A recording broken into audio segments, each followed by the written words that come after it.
Charles Davis. All right, Coach, we are pleased as always to be bringing you coverage of the National Football League on EA Sports. The scene a few moments ago, here it is. It's unlike any other in sport as both teams made their way out of the tunnel. These folks are fired up as their guys are ready to do battle between the Jacksonville Jaguars and the Houston Gunners. Along with Charles Davis, I'm Brandon Gaudin. And Charles, you take a look at our home side as we enter play here. They were winners last time out, so they'll be looking, Charles, to make it 2 in a row. And what I enjoyed when I watched their game tape and their victory last week is they put it together in every phase. Good offense, good defense, and some key plays on special teams. Let's see if they can get that second win in a row. Meanwhile, for the visiting Jaguars, they were losers their last time out. They're going to try to get back in the win column, but obviously they're going to have to do that in a hostile environment. And sometimes that actually works to your advantage. Now you've got to band together your team, the us against the world mentality. Let's see if they can use it and get a victory.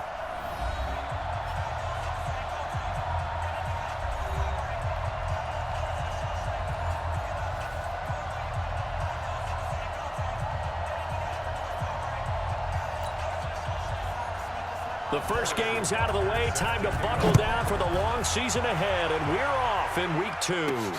This is taken at the 3. And it's a pretty good return here as he'll get it up to the 29-yard line. So out comes this offense to take over for the first time.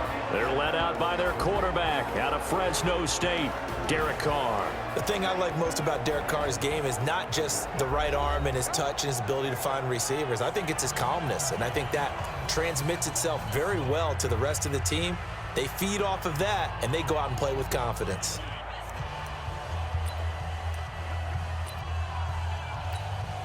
What now? Wait! Check back. Carr now on first down. Steps away to his left. Well, he's going to take, and that's caught inside the 35. Touchdown, Houston. Antonio Brown, his 11th touchdown of the year, as his guys are able to strike first here in this opening quarter. They scored the most points of anyone on opening weekend, and now first quarter touchdown here. And while there's no guarantee that all the points they scored in opening weekend are going to hold up and be the average all year long, they're certainly starting to set that type of a pace. And what you do with that is you put in the heads of all of your opponents, we've got to really be ready on defense because these guys know how to put the ball in the end zone. You think they can keep piling on the points like this? I think they can if they're prepared to adjust and adapt because they won't see the same defenses week in and week out. That'll be taken in the end zone.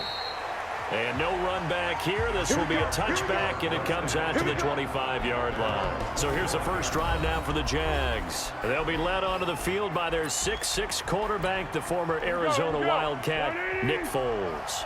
And the tendency for most of these guys is to want to match things right away because they have a lot of confidence in their talent too. They just saw a big strike against their team, and you know they're thinking to themselves, I can get this back right now on one play.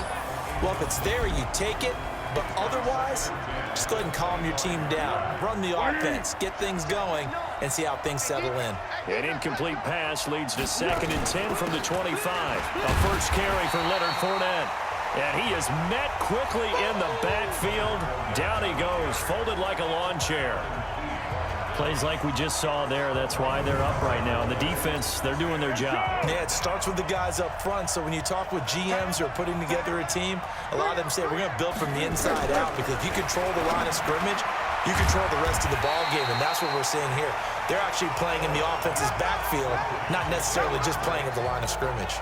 It'll be a gain of 8, but it'll also lead to a 4th down.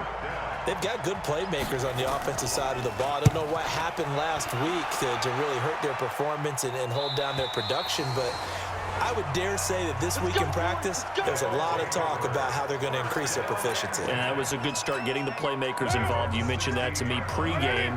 That's what they did there. Yeah, I think a lot of people think the coaching staff really gets on them, and that's how they motivate them. Most of these guys are self-motivated. They have a lot of pride in their performance. And that's caught inside the 35. And he's in. Touchdown, Houston. Antonio Brown, 84 yards. And his guys get the quick strike touchdown. Still first quarter, 2 receiving touchdowns for him. How are they going to slow him down? I think they're thinking about altering their game plan. Whatever they came in with, now maybe you switch a better cover guy to him. Or you make sure you have more people in his general area wherever he lines up to at least try and discourage them from throwing the ball to him. Pinheiro now to add the extra point. And it's good to make it 14-0. Those are the ones the offensive coordinators dream about. One-play drives from that distance. What an effort. It results in the touchdown. That's fielded in the end zone. And no run back here. This will be a touchback, and it comes out to the 25-yard line. And out now comes Jacksonville as they get ready to go. Already down 2 touchdowns here in the first half. This becomes a pretty important drive, doesn't it? It certainly does, and a lot of the teams script plays. We know that, right? They have a script to start the ball game, and typically those scripts go between 12 and 24, 25 plays. Down 2 touchdowns early, probably not very deep into their script. I think that they'll stay with it. I don't think they'll abandon it just yet and try and generate some offense on this drive. Anything, at least 3 points. Nowhere to escape, and he goes down. The product of Jersey City, Tahir Whitehead on the sack. Well, Foles and the Jags now have to deal with a 3rd and long after that sack. Foles. Incomplete. He had his hands on it but couldn't pick it. But it's now 4th down. And this passing game's whole offense really didn't show up in the loss last week, and it hasn't started all that great here either. Yeah, and they can't let that incompletion become an uh-oh moment. Like, oh boy, here we go again, just like last week. Each game is its own entity, treated as such.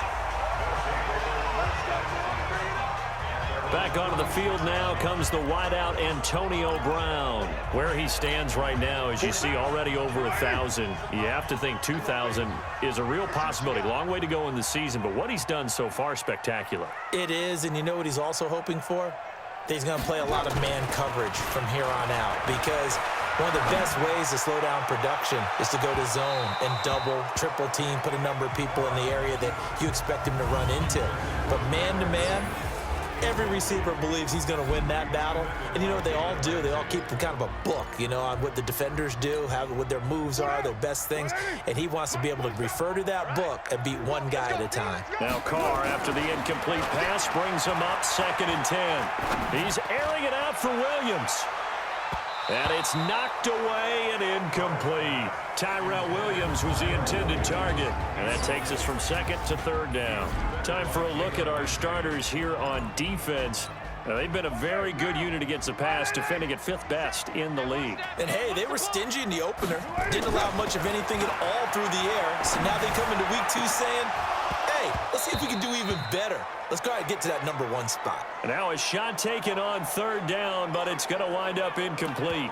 Well, it certainly appears that they're going to try and keep getting him the football. That's the 3rd time they've looked in his direction. Unfortunately, haven't completed one yet, but I'm not sure they're going to shy away from it.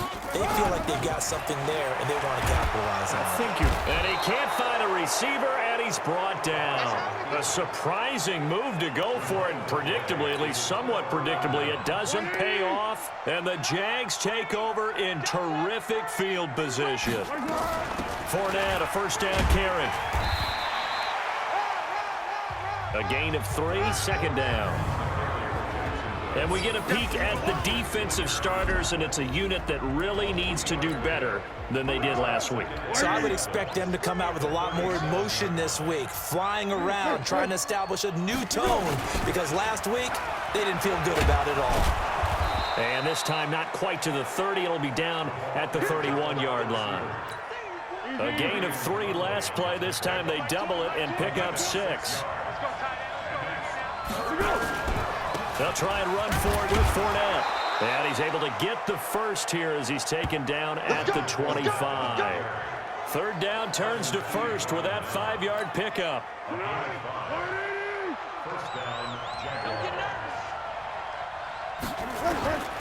Now Foles. And he'll get that to Fournette, complete. A loss of a full 3 yards, and now it's 2nd down. Well, I know it goes against the instincts of the person catching the ball because all you're ever taught is